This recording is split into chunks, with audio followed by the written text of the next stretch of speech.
El reloj marcaba las 11:47 de la noche, cuando el cuerpo de Carlos Manzo, alcalde de Uruapan, llegó al anfiteatro del Servicio Médico Forense. Envuelto en una sábana blanca y aún con rastros de la bata de emergencia, el silencio en la sala fue absoluto. El doctor Rogelio Molina, forense de más de 20 años de experiencia, sabía que este caso no era uno más. Algo en el ambiente olía a poder, a presión y a peligro.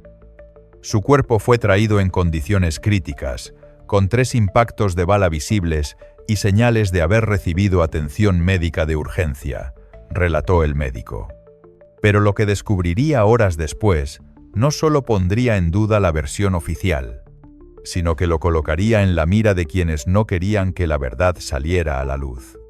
¿Qué encontró el doctor dentro del cuerpo de Carlos Manzo que nadie se atrevía a mencionar? El cuerpo de Carlos Manzo fue depositado sobre la camilla de acero inoxidable, con una mezcla de respeto y tensión en el ambiente. Los técnicos forenses sabían que no era una víctima cualquiera. Era el alcalde de Uruapan, una figura pública con enemigos visibles, y otros que preferían permanecer en la sombra. El doctor Molina observó en silencio mientras retiraban la sábana.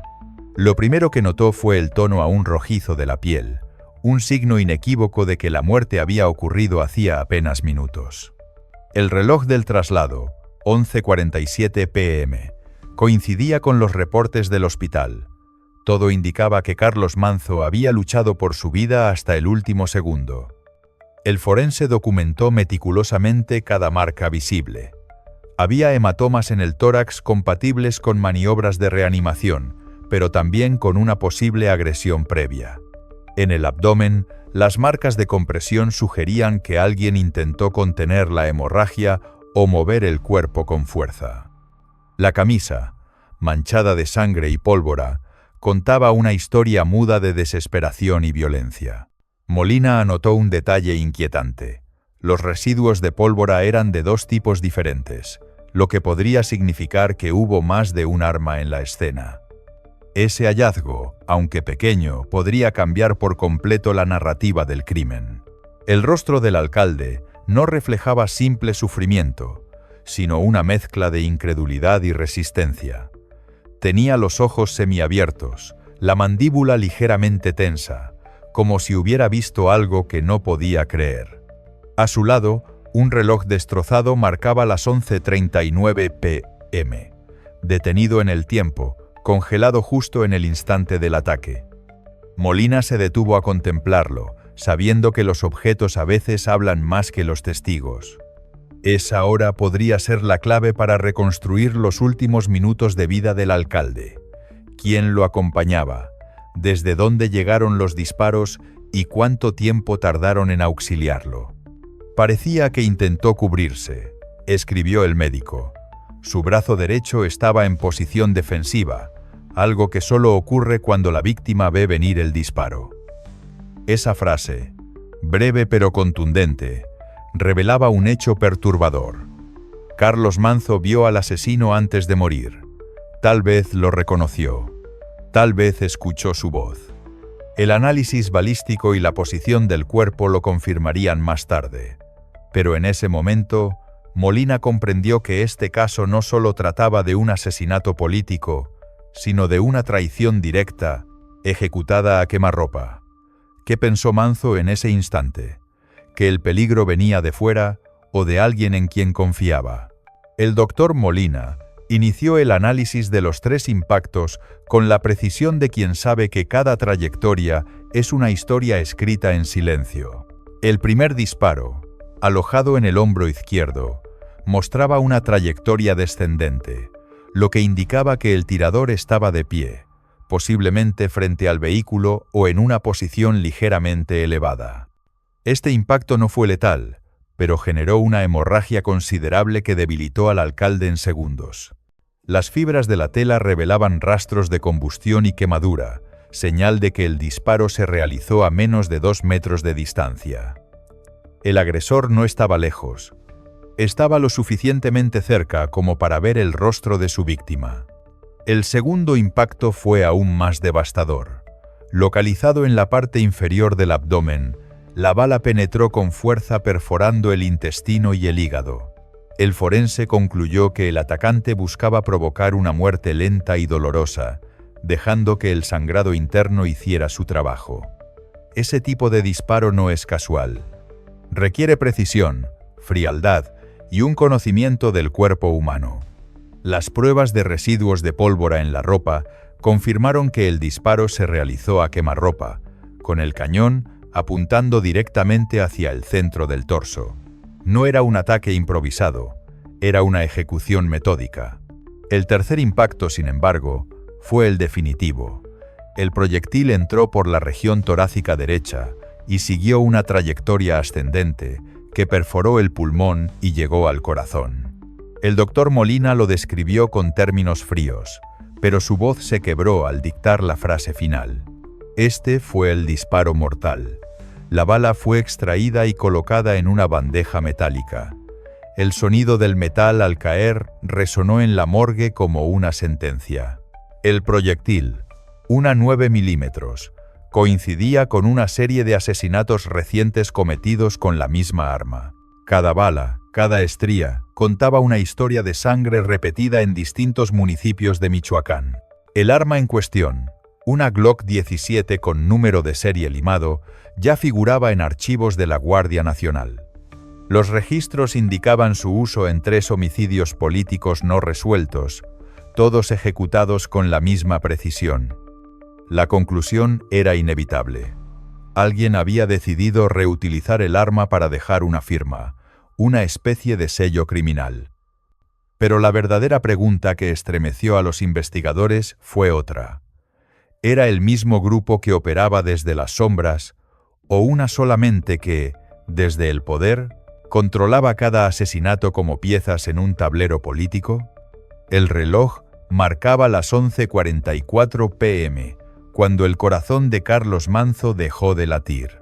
El doctor Molina anotó la hora con la serenidad de quien ha visto demasiadas muertes, pero con el peso de saber que esta no era una más.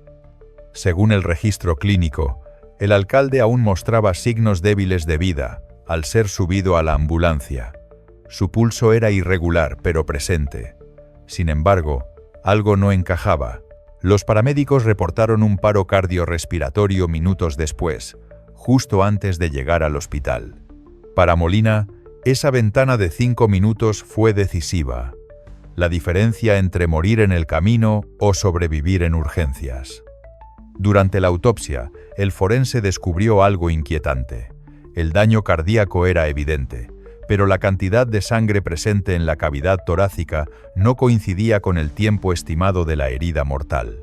Era como si el sangrado hubiera sido más lento de lo que se esperaba en un impacto directo al corazón.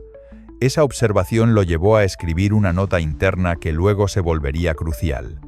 Los daños internos no concuerdan con los tiempos declarados por el equipo de emergencia. Esa simple línea cuestionaba toda la narrativa oficial. Si el sangrado había sido más gradual, entonces Carlos Manzo aún respiraba cuando lo dieron por muerto. Esa posibilidad cambió el rumbo del caso. El doctor Molina revisó el expediente médico una y otra vez. Detectó irregularidades, tiempos alterados, omisiones en la bitácora del traslado y un intervalo de 3 minutos donde nadie reportó actividad médica. En ese lapso, según los registros, se perdió el contacto con la ambulancia. Molina empezó a sospechar que alguien estaba manipulando los tiempos para encubrir negligencia o algo peor. Esa noche, mientras terminaba de escribir su informe, el teléfono del laboratorio comenzó a sonar. En la pantalla no aparecía número alguno, solo una palabra: privado. La voz al otro lado fue breve, firme y helada. Doctor, no busque más. El alcalde murió por mala atención, ¿entendido? El silencio que siguió fue más perturbador que las palabras. Molina comprendió que la llamada no era una sugerencia, era una advertencia. La presión no venía de los medios, ni del hospital, venía desde el poder mismo. Porque alguien querría que el informe señalara al sistema médico y no al verdadero asesino. ¿A quién beneficiaba una muerte mal atendida más que un asesinato político? Esa madrugada, el aire dentro del laboratorio olía a formol y tensión. El doctor Molina estaba solo, repasando por última vez el informe forense antes de entregarlo. Cada palabra debía ser precisa, cada descripción exacta. Pero a las 2:13 a.m., el sonido de su teléfono rompió el silencio. En la pantalla no aparecía número alguno, solo la palabra privado.